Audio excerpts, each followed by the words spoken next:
ये कहानी है शालिनी की आखिरी चिट्ठी। एक चिट्ठी जो कभी पोस्ट नहीं हो सकी। शुरुआत। एक शोर के बीच सन्नाटा। दिल्ली का एक सरकारी अस्पताल। अंदर आईसीयू में एक लड़की अधमरी पड़ी है। नाम है शालिनी वर्मा। बाहर अखबार वाले, पुलिस और सोशल मीडिया रिपोर्टर्स का जमावड़ा है। शहर की सबसे चर्चित, निर्भीक और तेज दिमाग वाली जर्नलिस्ट शालिनी अब बिस्तर पर बेहोश, और उसके पास पड़ा है एक टूटा हुआ डीएसएलआर कैमरा जिसकी मेमोरी कार्ड में देश का सबसे बड़ा खुलासा छुपा है। लेकिन असली कहानी अस्पताल से नहीं, उस टूटे हुए कैमरे से शुरू होती है।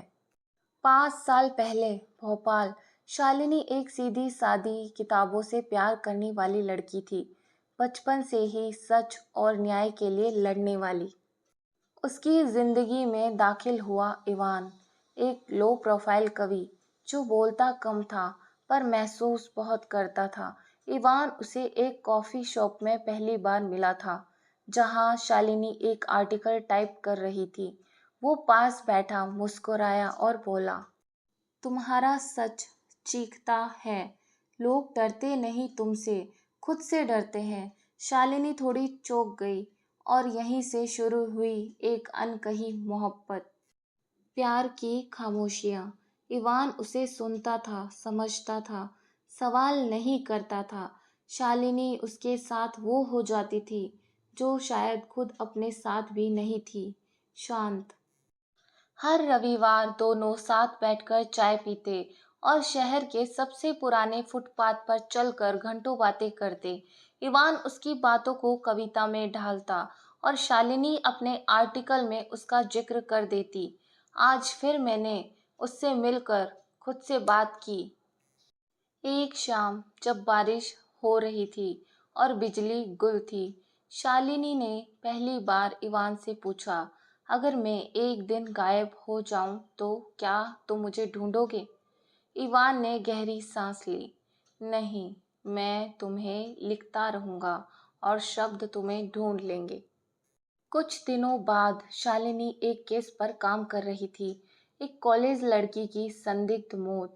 जैसे जैसे उसने तह तक पहुंचना शुरू किया, एक नाम सामने आता रहा, विवेक भाटिया, एक पॉलिटिशियन का बेटा। और धीरे धीरे सामने आता है विवेक, इवान का बड़ा भाई है। शालिनी और इवान के बीच एक भयानक सन्नाटा पसर गया। शालिनी ने उससे पूछा, अगर सच तुम्हारे अपने के खिलाफ हुआ तब? इवान ने सिर झुका लिया। मैं सिर्फ तुम्हें बचा सकता हूँ, उस लड़ाई से नहीं जो तुम लड़ रही हो। शालिनी मुस्कुराई, लेकिन आंखों में आंसू थे। तो फिर मैं अकेली ही सही, लेकिन लड़ूंगी जरूर। तुम्हारे प्यार के साथ नहीं, तुम्हारी याद के साथ। तूफान के पहले की खामोशी। शालिनी ने रिपोर्ट पूरी की, सबूत जुटाए, वीडियो क्लिप्स इकट्ठा की, वो सब कुछ जो किसी बड़े सिस्टम को हिला सके। उसने कैमरे में एक अलग फोल्डर बनाया, अगर मैं ना रहूं। इसमें उसका अंतिम बयान, सबूत और इवान को लिखी गई आखिरी चिट्ठी थी, जो कभी पोस्ट नहीं हो पाई। पर रिपोर्ट फाइल करने से एक दिन पहले वो एक सुनसान सड़क पर टक्कर मारकर घायल कर दी गई। कोई चश्मदीद नहीं।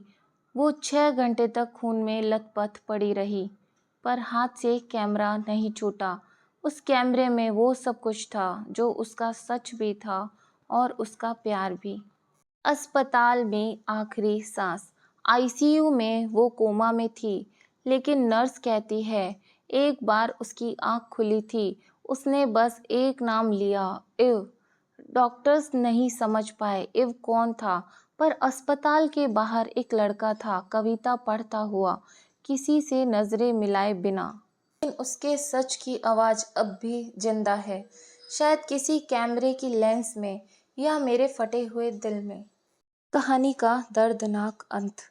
शालिनी की मौत के बाद पुलिस ने कैमरा जब्त किया, केस फाइल कर दिया गया, लेकिन बंद कर दिया गया। सबूत गायब थे, लेकिन उसी रात किसी अनजान अकाउंट से वो रिपोर्ट पूरी की पूरी अपलोड हुई, जिसके साथ एक चिट्ठी, मैं शालिनी, सच के लिए मरी नहीं, अमर हुई हूँ। मेरी मोहब्बत अधूरी रही, लेकिन मेरा इरादा नहीं। कुछ लोग सच के लिए मरते हैं, कुछ प्यार के लिए और कुछ दोनों के लिए। शालिनी उन चंद लोगों में से एक थी।